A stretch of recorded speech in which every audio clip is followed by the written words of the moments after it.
I'm back with another 23 and 23 series video. So, new series, Shadow and Bone. So, I was supposed to put this in March for a buddy read, and it is now July.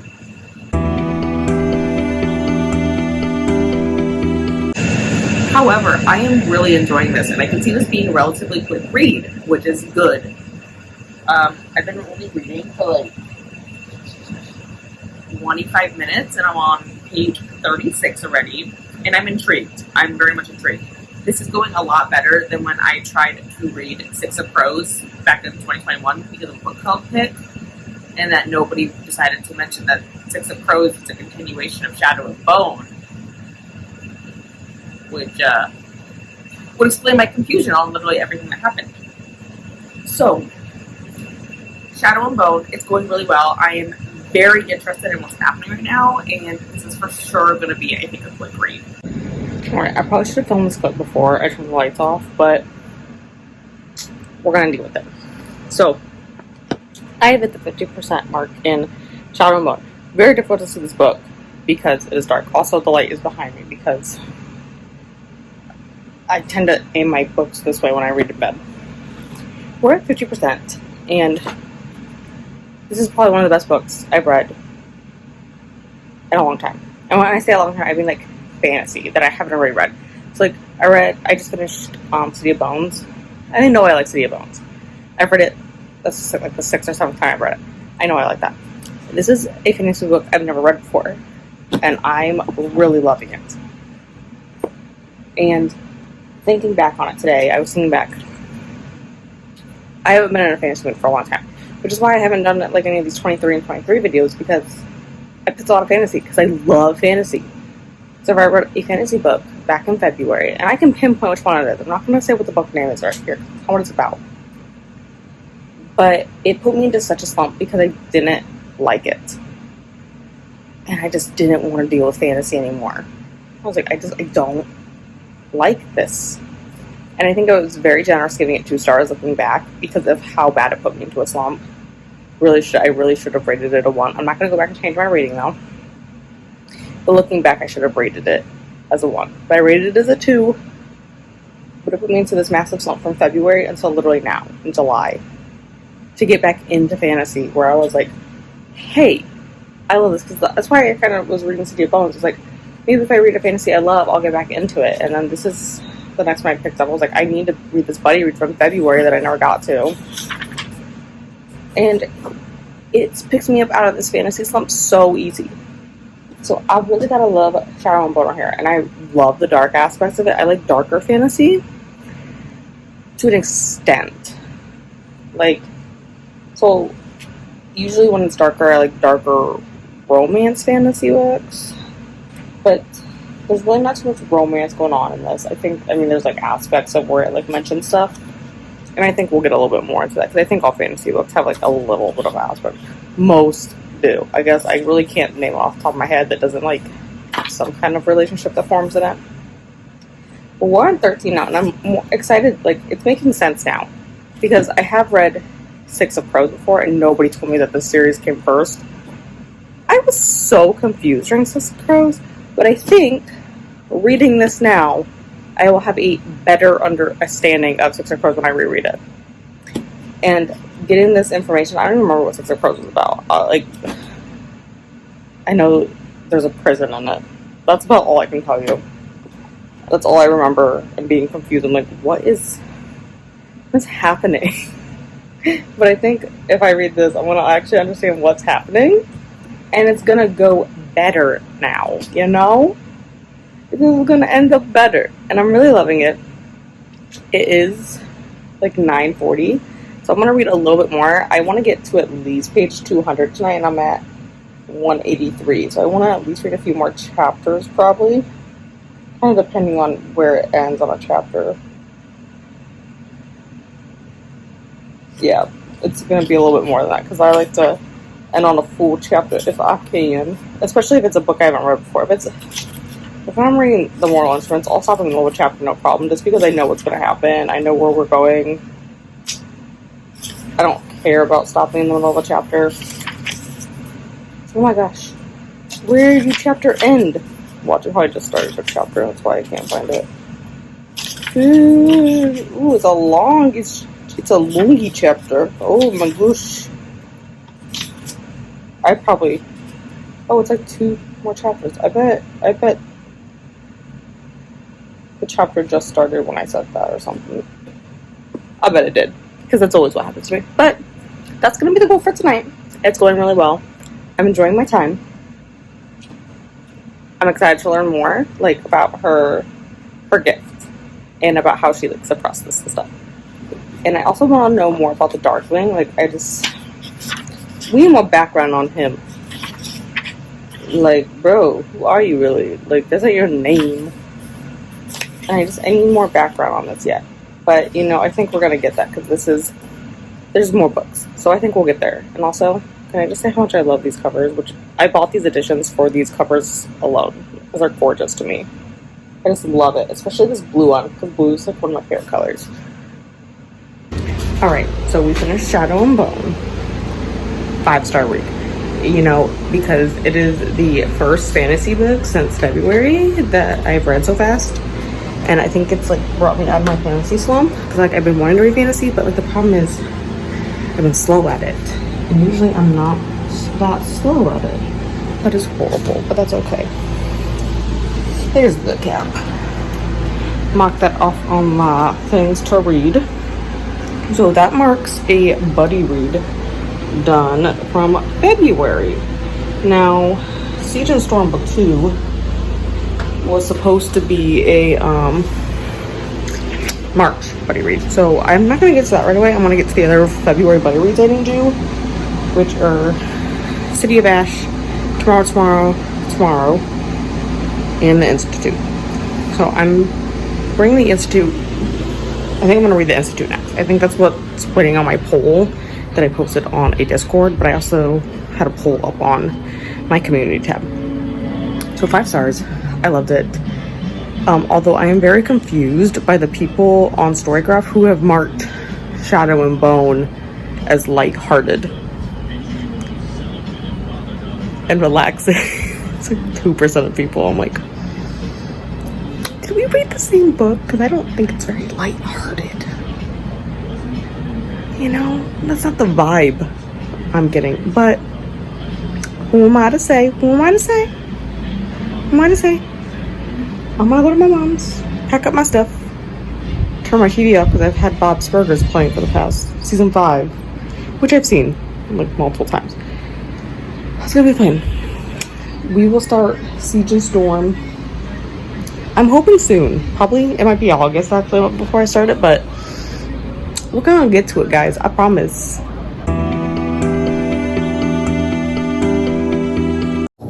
So, I've apparently neglected the check-in with this vlog in the entire duration that I was reading Siege and Storm. I started it on the 31st of July, and it is now August 5th, and I finished it today. And apparently, in the past week, I have not felt the need to update the vlog here. I'm sure I updated it in my weekly Amazing Readathon vlog, but apparently I did not do that here. So first, let me just say I really like these covers because I really like the marbling effect. I'm debating if I like this green better than the blue. I think I do because I'm real partial to this tealy color, as evidenced by these pillows that I bought. This is my grandpa's pillow. It's made out of one of his t-shirts. One of his flannels that he used to wear all the time. My entertainment center over there is also this same shade of teal. I'm very partial to that color. So, that's one. I like that this picks up relatively shortly after we pick up. That's like one of my favorite things in books. When we pick up shortly after we leave off. Because it makes everything more simple.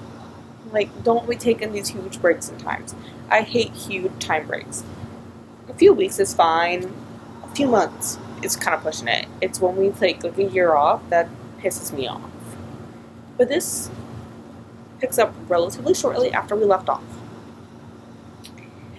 I like Mal in this series. I heard he's not great though, from some rumors milling around about this series. Guess we'll find out. Even through this entire book, like, I can see his point of view with Elena. I can see it. There's a lot of teenage angst in this. But I'm also kind of feeling the love triangle, because I don't mind love triangles. I really don't. As long as she, like, chooses the right guy in the end. But I really don't mind it. Like, yeah, I feel like, well, Mal, you know, has been with her since they were children. I feel like that's the way it's going to go. But then you got Nikolai, and I'm like, he could pose a serious threat. And honestly, he's kind of treating her better than Mal does sometimes. And, like, I can see where Mal's coming from, but that doesn't mean he's not a dick. You know? A lot of teenage angst. Also debating, like, is she actually seeing the Darkling? Like, is he actually there? Or is this in her head? And because, like, I don't, like, I feel like it's in her head, or is he, like, it's fantasy, so is he, like, manifesting? Like, what is the word I'm looking for? Astral projecting. That's the word I'm looking for. Is he, like, using astral projection to manifest in front of her and talk to her?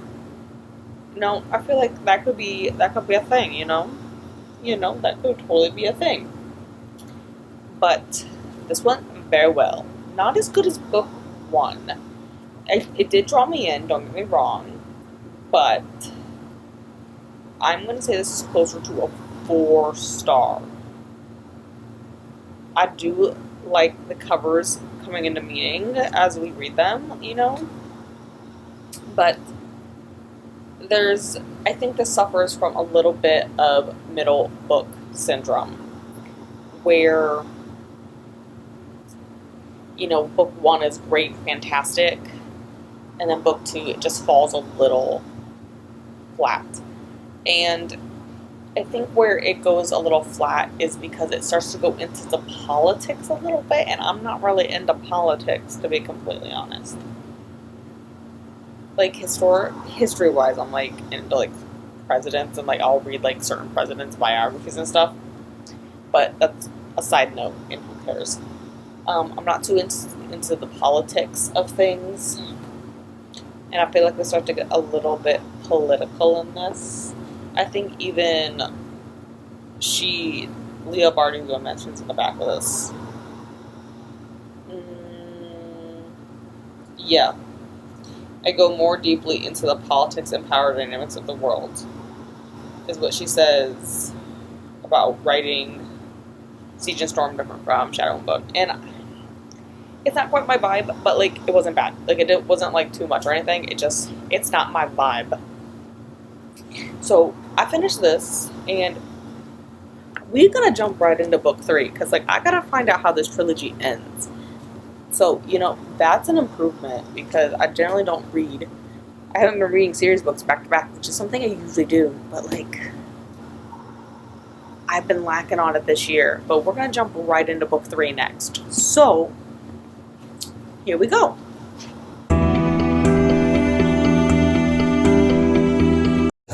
So, we started Ruin and Rising here last night, and I only read 36 pages. It's going well so far. Last night, anyways, I did. I'm up to 150 now, and I'm on chapter 7. I feel like the chapters in this book are longer. I feel like, I don't know, saying there's 18 chapters, over 400 pages, just seems like long chapters, especially for a YA book. Let's see, there's 417 pages, technically, divided by 18 chapters. It's 20-some pages a chapter, and I feel like that's quite long for YA. But, granted, it is fantasy, and I feel like fantasy in general has longer chapters, because the last non-fantasy YA book I read is The Inheritance Game, And I feel like those were real short. Like, those were 4 or 5 page chapters, if that.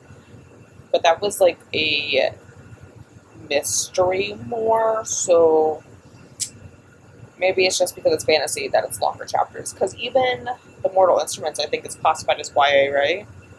Even that has like 20, 25 page chapters. Maybe it's just a fantasy thing. I don't know. But it's going well. We're now 35% through, so a good chunk. And it's estimating I have about 2 more hours of read time for the rest of this book, and it's 6:30-ish. So my dinner's going to be ready here soon. And then my goal is I want to try to finish this tonight, because it'd be great if I could, you know? And then we just have it all done. But we will have to see, because then I think I'm reading this for Amazing Readathon, and I have a feeling that the prompt is going to release tonight, maybe. Because the first one dropped on Sunday, because it started on Monday. And then the next one dropped, I think, on Thursday night, going into like Friday morning. So I have a feeling it's going to be dropped tonight, maybe late, because it is the 6th, but maybe it will be dropped tomorrow late. I don't know. But I'm debating about what I'd start afterwards. I don't know, though. Regardless, this vlog's about this series, so we're not going to be concerned too much about that right now. I'm going to keep reading here. I have about 2 minutes left on my timer for dinner, and then we'll have my dinner, and then we will pick this back up. This is the best position right now because of the light behind me. But like, I'm using it so that the book is lit up, because it's going on almost 9 p.m. now. You know, it's dark, and I don't have like a ceiling light in my living room. I just have this lamp and then another lamp on the other side of my couch. We are now quite a chunk into this book. Back it up. How far am I? I'm at 58%. It says I have about an hour and a half left tonight, so we're going to try to push. There we go. I got to push through and finish it. But I just had some thoughts real quick. I kind of like the death scene there where I'm not happy about it, but like the description was there, and I kind of like ripped limb from limb and then severed his head. Okay, you know, that's a very descriptive death scene. Not that descriptive, but like, you know, pretty descriptive for YA. Interesting death scene there, you know? And I really like Nikolai, but like, what just happened? Oh, why did he have to get in line of fire like that? I actually really liked him.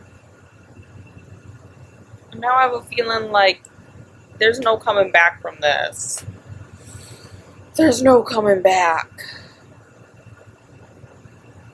But we gotta read on to see what's gonna happen. So hopefully we make some more progress. Since the last time I updated you, I read about 100 pages, and I ate dinner and I took a shower. So, you know, we gotta make some more progress, because if I read another 100 pages here, that will bring me like to there. And I really want to try to finish this book tonight, because I like have a hunch that another prompt for Amazing Readathon is gonna drop. But also, like, I really want to finish the series, because like this is good. I can't see me waiting that long to read Six of Crows after this. Like, this is good. So I moved locations. I have a very tired puppy over here, and it's like 10:42. But we have finished Ruin Rising. This is gonna get 5 stars. Despite me not quite liking who she ends up with, because, you know, as I mentioned, there was this love triangle, and I know she's known Mal like her entire life and blah blah blah, but like I was kind of vibing her with Nikolai, I'm not gonna lie, and I'm kind of disappointed she didn't end up with him. But that's like my only complaint. Also, Sorry, Elle, didn't mean to wake you up by doing that. This is YA, and usually in YA, I feel like they do very, very much fade to black scenes.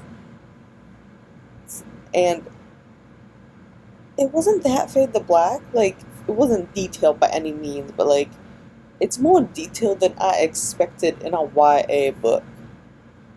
I mean, it still was only like this big on the page, but like, still more detailed than I was expecting.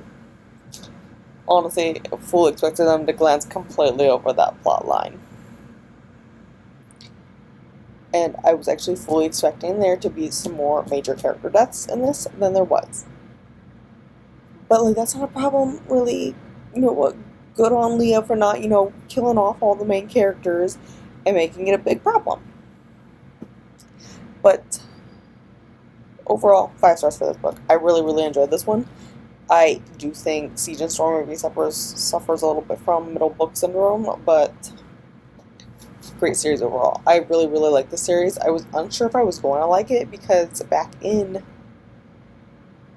2020 or 21 maybe, I tried to read Six of Crows, and I would not recommend reading Six of Crows before reading this. I was like kind of confused, no clue what was happening in the world. It took me forever to read it because I had no clue what was happening. Would definitely recommend this series. I think this is a good introduction series to it, and then hopefully we will get to Six of Crows soon. But for now, this is our next series that we finished. So, we'll see what series I decide to read next. I'll see y'all next time.